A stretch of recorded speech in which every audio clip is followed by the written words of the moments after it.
The heavy scent of damp pine needles and old rot hangs in the air tonight like a funeral shroud. Out here in the deep timber, the silence isn't just a lack of sound. It is a physical weight that presses against your eardrums until they throb with the rhythm of your own frantic pulse. We like to tell ourselves that we are the masters of the wild, that our maps and our satellite phones and our high-powered rifles make us the apex of the food chain. But the mountain doesn't care about your technology or your confidence. The mountain is a hungry, ancient thing that has been swallowing men whole long before we learned how to strike a match. And it will keep swallowing them long after our bones have turned to dust. I have spent too many nights staring at maps that make no sense and reading reports that defy every law of physics and logic. You see enough of these cases, and you start to notice the cracks in the world. People don't just wander off and vanish without a trace unless something or someone wants them to stay hidden. There is a specific kind of cold that settles in your marrow when you realize the person you are looking for was right there 1 second and gone the next, as if they had been erased from existence by a giant thumb. It is a weary business hunting for ghosts in the brush, but someone has to document the anomalies before the wind blows the rest of the evidence away. The man we are talking about today was not a novice. He was 42 years old, a veteran of the high country who could read the topography of a ridge like a mother reads the face of her sleeping child. He had spent his entire life under the canopy, a man of iron and leather who didn't frighten easily and certainly didn't get lost in his own backyard. On a Tuesday morning at exactly 7:15, he stepped away from his hunting camp to check a ridgeline less than 400 yards from where his companions were brewing coffee. He told them he would be back in 20 minutes, just a quick scout before the sun burned the dew off the meadow. He carried a heavy pack, a custom rifle, and enough survival gear to last a week in a blizzard. But the 20 minutes stretched into an hour, and the hour bled into a long, suffocating afternoon. When his friends finally called out his name, the only response was the dry rattle of aspen leaves and the distant mocking cry of a raven. There were no tracks in the soft mud where he should have walked. No snapped twigs, no discarded cigarette butts, no sign of a struggle. It was as if the very air had opened up and pulled him into the negative space between the trees. The search began with a sense of urgency that quickly curdled into a deep, primal dread. The local sheriff organized a search party of 50 men by the following morning, bolstered by dogs and a helicopter equipped with thermal imaging. They combed every square inch of that ridgeline, moving in a tight grid that should have caught something as small as a dropped nickel. They found nothing. The dogs, veteran bloodhounds who had tracked killers through swamps and children through thickets, refused to pick up a scent. They simply sat down at the edge of a particular granite outcropping and began to howl a low and mournful sound that made the hair on the back of the searchers' necks stand straight up.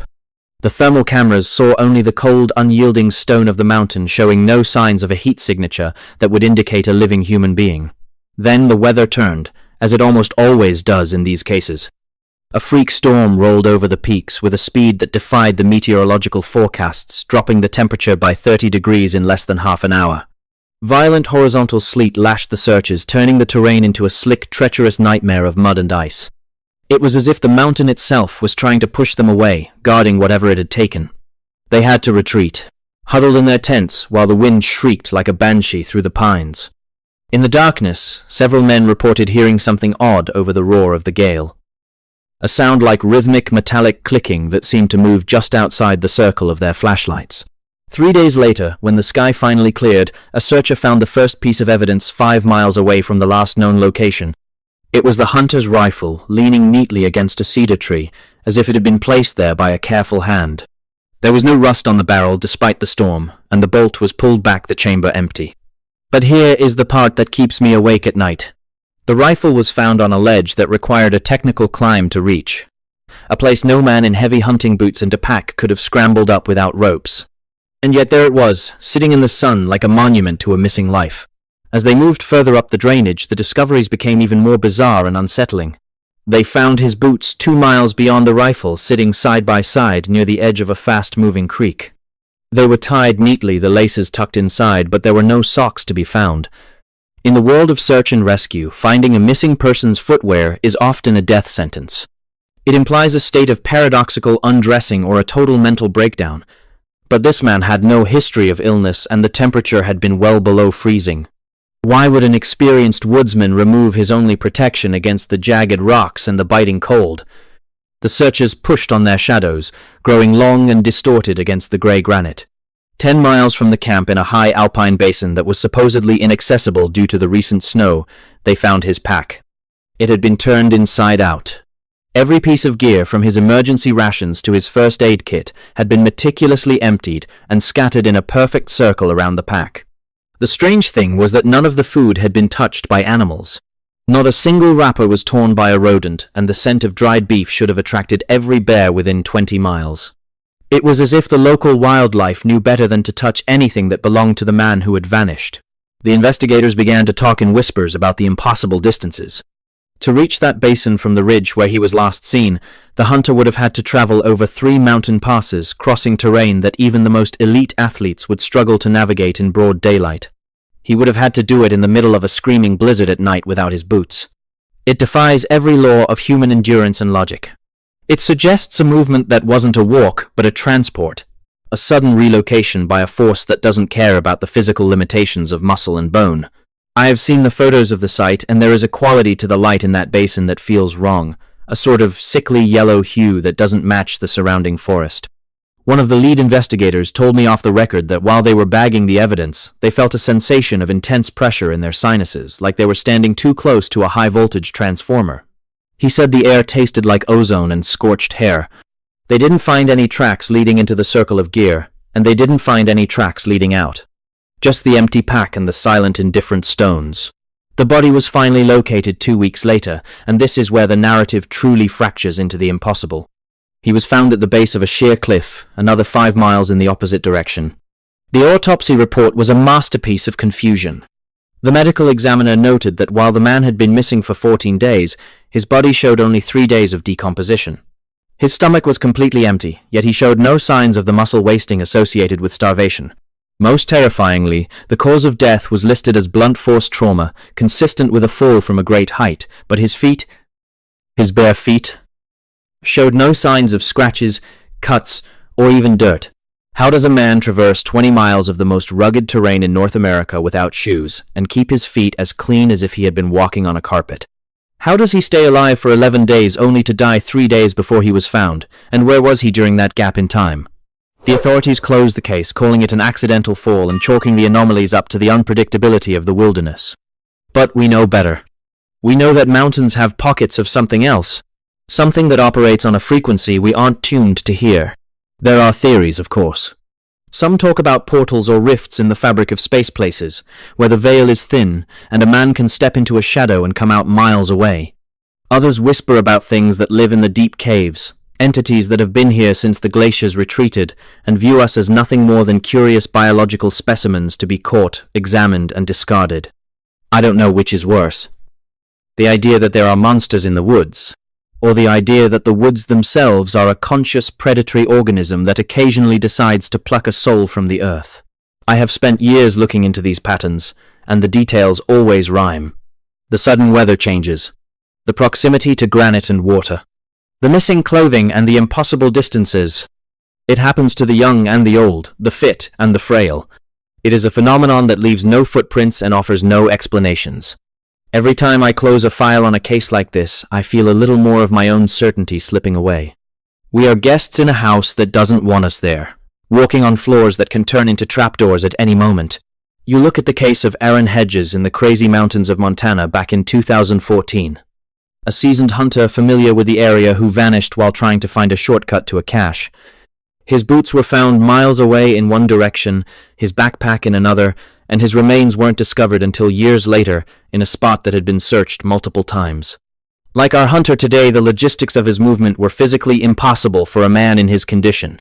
The pattern is a jagged line that connects the missing a map of a territory we aren't supposed to visit. The sun is going down now, and the shadows are stretching out from the tree line, reaching for anything left in the open. If you find yourself out there and the birds suddenly stop singing and the air starts to taste like electricity, don't stop to check the ridge. Don't look for your boots if they go missing. Just run. Run until you see the lights of a town, because once the mountain decides it wants you, there is no map in the world that can lead you back home. The files stay open, the families stay broken, and the woods stay silent, waiting for the next person to step off the trail and into the dark. The desk in front of me is a graveyard of paper and ink. It is 3 o'clock in the morning and the fluorescent light overhead is buzzing with a low, rhythmic hum that sounds like a warning I can't quite translate. Every file tells a story, and every story ends in a question mark that feels like a bruise on the soul. We are talking about a man who walked into the woods a hunter and came back a ghost. He was missing for 22 days. 22 days of sub-zero temperatures and scouring winds that should have turned a human body into a block of ice within the first 48 hours. Yet when they found him tucked into a crevice of granite that had been searched 4 times already, he had only been dead for 3 days. The math of the wilderness does not add up. It never does. Where was he for those 19 days of missing time?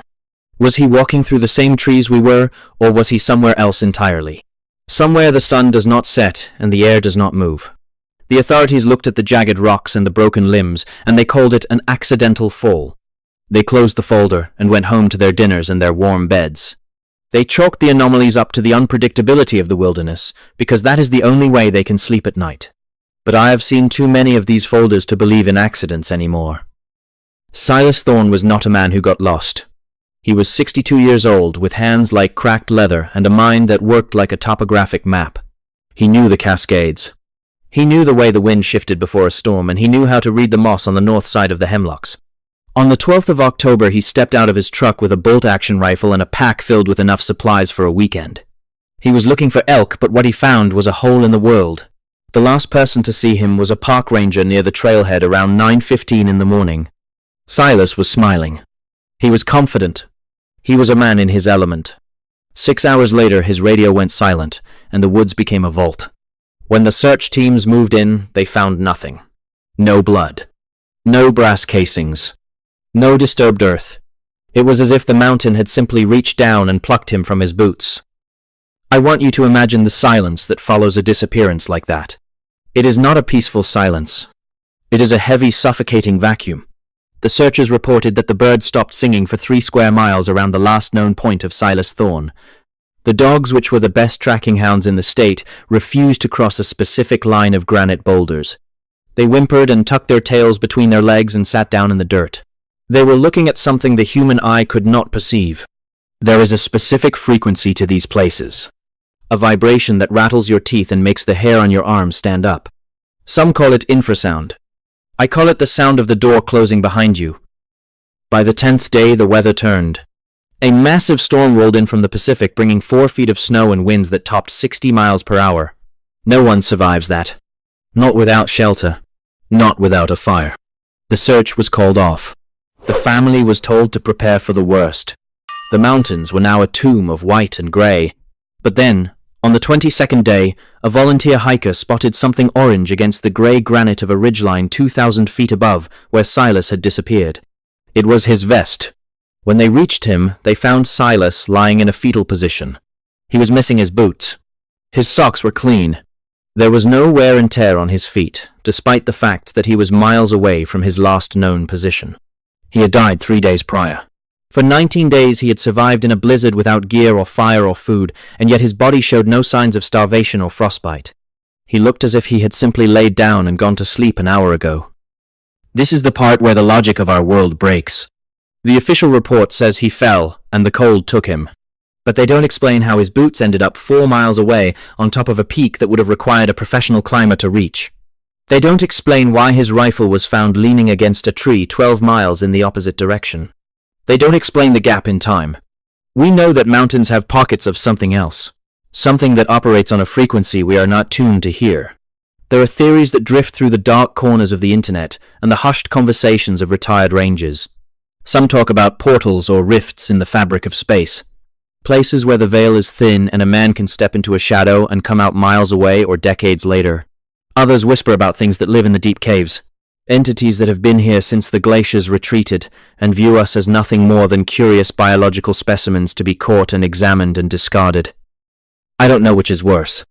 The idea that there are monsters in the woods, or the idea that the woods themselves are a conscious predatory organism that occasionally decides to pluck a soul from the earth. I have spent years looking into these patterns, and the details always rhyme. They rhyme with a terrifying precision. The sudden weather changes that mask the disappearance. The proximity to high concentrations of granite and moving water. The missing clothing and the impossible distances covered in short periods of time. It happens to the young and the old, the fit and the frail. It is a phenomenon that leaves no footprints and offers no explanations. Every time I close a file on a case like this, I feel a little more of my own certainty slipping away. We like to think we are the masters of this planet. We build roads and we map the peaks and we think we have tamed the wild, but we are guests in a house that does not want us there. We are walking on floors that can turn into trapdoors at any moment. The granite is a conductor. It has been proven that certain types of rock can hold an electromagnetic charge. When you have a massive mountain of granite and a nearby source of running water, you have the ingredients for a battery. Is it possible that under the right conditions, the Earth itself creates a field that distorts time and space? Is it possible that Silas Thorne stepped into a pocket of localized time where 19 days felt like 19 minutes? He wouldn't have felt the cold. He wouldn't have felt the hunger. He would have just been walking through a fog until the field collapsed and he was dropped back into our reality. Dropped into a world that was 20 days older and 40 degrees colder. He would have died of shock within minutes. It is a theory that fits the facts, but it is a theory that the authorities will never acknowledge because it means they are powerless. You look at the case of Hedges in the crazy mountains of Montana back in 2014. It is a mirror image of what happened to Silas. Aaron was a seasoned hunter who was familiar with the area. He vanished while trying to find a shortcut to a cache. His boots were found miles away in one direction, and his backpack was found in another. His remains were not discovered until years later, in a spot that had been searched multiple times by professionals and dogs. Like our hunter, today the logistics of his movement were physically impossible for a man in his condition. He would have had to cross mountain ranges and rivers in the middle of the night without shoes. The pattern is a jagged line that connects the missing. It is a map of a territory we are not supposed to visit. There is a visceral horror in the realization that you are being watched by something you cannot see. Many survivors of near misses in the woods talk about a sudden silence. They call it the Oz effect. The wind stops. The insects go quiet. The very air feels thick like wet wool. They describe a feeling of intense dread, as if a predator is standing right behind them. And then the world shifts. The trail they were on disappears. The landmarks they knew are gone. They find themselves in a version of the woods that is slightly wrong. The trees are too dark and the sky is a color they can't name. If they are lucky, they find their way back. If they are not, they become a file on my desk. They become a story about a missing boot and a 3-day gap in a 20-day search. I think about Silas Thorne every time I see a mountain peak. I think about what he saw during those 19 days. Did he see the searchlights of the helicopters passing overhead while he was trapped behind a wall of air he couldn't break through? Did he see things that no human mind is meant to process? The physical toll on these victims is often strange. Some are found with their clothing turned inside out. Some are found with strange marks on their skin that look like geometric patterns. Silas had none of that. He was just empty. Whatever had taken him had used him up and put him back when it was done. It is the casual nature of it that haunts me. The lack of malice. It is the way a child might pick up an ant and move it to a different part of the yard just to see what it does. The sun is going down now, and the shadows are stretching out from the tree line. They are reaching for anything left in the open. I can see the edge of the woods from my window, and I know that somewhere out there someone is stepping off the trail. Someone is looking at a strange rock or following a sound they think is a bird. They don't know that the mountain has already decided it wants them. They don't know that the air is about to start tasting like electricity. If you find yourself out there and the birds suddenly stop singing and the silence starts to feel like a weight on your chest, do not stop to check the ridge. Do not look for your boots if they go missing. Do not try to make sense of the landmarks. Just run. Run until you see the lights of a town. Run until you are surrounded by the ugly, comforting noise of civilization. Because once the mountain decides it wants you, there is no map in the world that can lead you back home. The files stay open and the families stay broken. They spend their lives looking at the tree line and wondering if their loved ones are still out there in a pocket of time calling for help that will never come. The woods stay silent. They are waiting for the next person to step into the dark. We are not the top of the food chain. We are just the only ones who are arrogant enough to think we are. There is a pattern here, and it is a pattern of consumption. The earth takes what it wants and it gives nothing back but questions. This pattern is not isolated to the Cascades or the crazy mountains. It is global. Consider the disappearance of Jared Atadero in the mountains of Colorado back in 1999. A 3-year-old boy who vanished while walking just feet ahead of a group of adults. His remains were not found until years later at the top of a cliff that no child could have climbed. The clothing was found in pristine condition, and his tooth was found sitting on a rock as if it had been placed there. Or think of the case of Danny Philippidis, who went missing from a ski resort in New York and turned up 6 days later in California with no memory of how he got there but still wearing his ski gear. These are the ripples in the pond. These are the moments when the trapdoor opens. We are all just one step away from the gap in time.